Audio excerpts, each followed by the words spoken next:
Oke teman-teman, kembali lagi bersama saya Aditya di Sahabat Manuk Channel. Jadi hari ini saya akan menjelaskan tentang bagaimana sih cara menambahkan volume burung sogonontong. Nah, sebenarnya untuk menambahkan volume burung sogonontong ini ada banyak sekali cara. Tetapi saya akan melakukan cara ini, cara yang sangat simpel teman-teman. Nah, jadi untuk teman-teman yang baru bergabung dengan adanya channel ini, silahkan untuk mengklik tombol subscribe, di like, di share, dan di komen. Dan hidupkan juga notifikasi loncengnya supaya teman-teman tidak ketinggalan.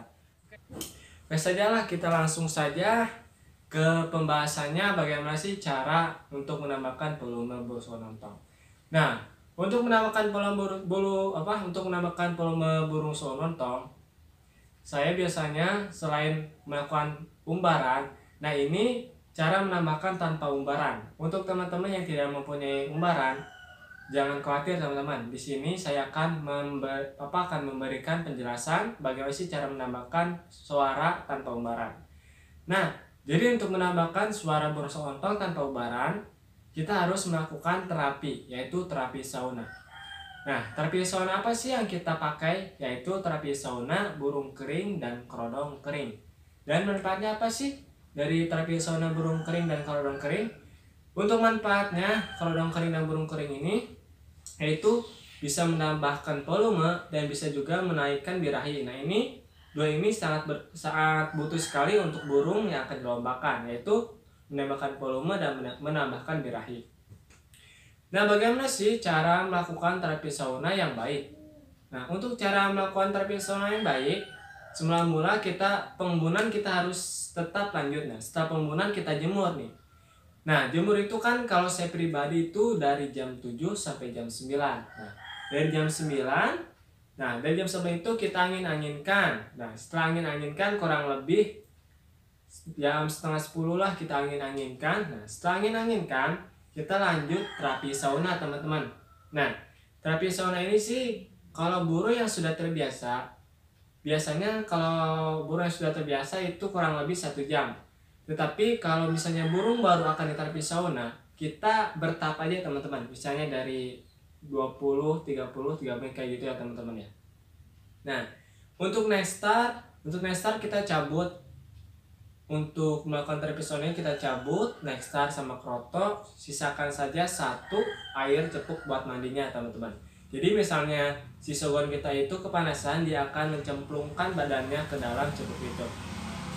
Ada juga yang kayak gini teman-teman, melakukan terapi sauna. Jadi ini ada teman saya yang melakukan terapi sauna itu kayak gini teman-teman. Jadi dia setiap waktu 5 menit dia itu membuka resleting si kerodong itu dan angin-anginkan sebentar dan lanjut sampai ke 1 jam itu. Jadi kalau teman saya itu setiap 5 menit itu pasti dibuka kerodongnya dan diangin-anginkan. Ada juga seperti itu. Kalau saya pribadi kalau saya biarkan saja selama 1 jam itu kita jemur dan kita lihat dulu situasi cuaca. Misalnya cuacanya terlalu panas, kita jangan terlalu lama untuk menjemur, kita kurangi jangka penjemurannya. Misalnya tidak terlalu panas, kita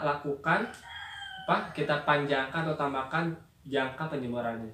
Yang baik itu melakukan terapi sauna itu dari jam 8, jam 9, dari jam 8, jam 9, jam 10, jam 11 itu baik untuk melakukan terapi sauna teman-teman.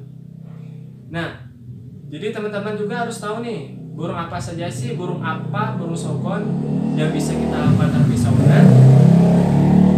Nah, jadi untuk burung sogon yang lagi sakit itu tidak dianjurkan untuk melakukan terapi sauna.